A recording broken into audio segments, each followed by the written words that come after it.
ನಾವಿಬ್ರು ಯಾಕೆ ಬೇರೆ ಹೋಗ್ಬಾರ್ದು ಅಂತ. ಏನಂತೆ? ಹಾಲ್ನಂತಿರೋ ನಮ್ಮ ಸಂಸಾರನ ಒಡಿಬೇಕು ಅಂತ ಯೋಚನೆ ಮಾಡ್ತಾ ಇದ್ದೀಯಾ? ಖಂಡಿತ ಇದು ನಿನಗೆ ಶ್ರೇಯಸ್ಸಲ್ಲ.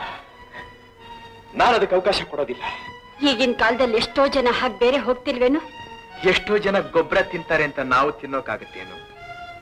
ಜನ್ಮ ಕೊಟ್ಟು ಎದೆ ಹಾಲು ಕುಡಿಸಿ ಸಾಕಿ ಸಲಹಿದ ತಾಯಿ ಕೈ ಬಿಟ್ಟು ಇವತ್ತು ಜೊತೆ ಬಂದು ಹೆಂಡತಿ ಹಿಂದೆ ಹೋದವನ್ನ ಯಾರಾದ್ರೂ ಮನುಷ್ಯ ಅಂತ ಕರೀತಾರೇನು?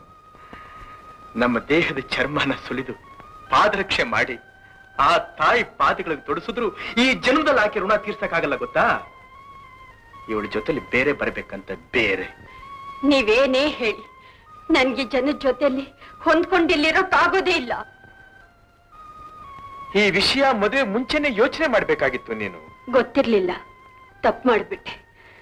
ಈಗ ಅದಕ್ಕೆ ಪ್ರಾಯಶ್ಚಿತ್ತಾನೇ ಇಲ್ಲ